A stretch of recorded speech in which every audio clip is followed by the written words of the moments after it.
سلام دوستان عزیز، وقتتون بخیر. امروز میخوام در مورد سیستم معاملاتی ایچیموکو و پیدا کردن حمایت و مقاومت‌های معتبر و قوی از طریق ایچیموکو باهاتون صحبت بکنم. پس خوشحال میشم با من تا آخر این ویدیو همراه باشید. ببینید دوستان، هرگاه در سیستم معاملاتی ایچیموکو ما دیدیم که ابر کومو از یک جایی روندش تغییر کرد یا اصطلاحاً ریورس شد از ابر مثلا نزولی به ابر صعودی و اون ابر صعودی دوم یک پرتابه خیلی خوبی به سمت بالا داشت، نقطه‌ای که پایین ترین جای ابر هست رو ما علامت میزنیم و این نقطه میشه به اصطلاح ناحیه حمایتی ما.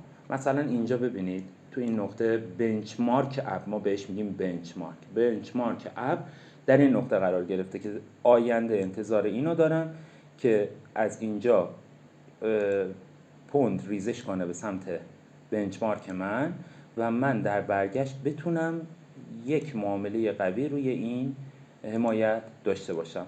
یا حالا اگر بالای اینو نگاه کنیم به عنوان مقاومت در نظر بگیریم، ببینید اینجا یک ابر کومو اومده رفته بالا و اینجا ریورس رخ داده. آخرین نقطه‌ای که ما ابر کومو رو داریم کجاست؟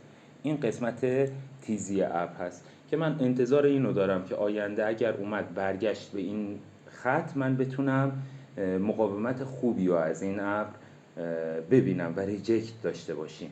توجه داشته باشید که هر چقدر تایم فریم ها بالاتر باشند مقاومت ها قوی تر هستند و هر چقدر تایم فریم ها پایین تر باشند مقاومت ها ضعیف تر هستند، مقاومت و حمایت ها. امیدوارم که لذت برده باشید. انشالله تا جلسه آینده و آموزشی دیگه در خدمتتون هستم. خدا نگهدار.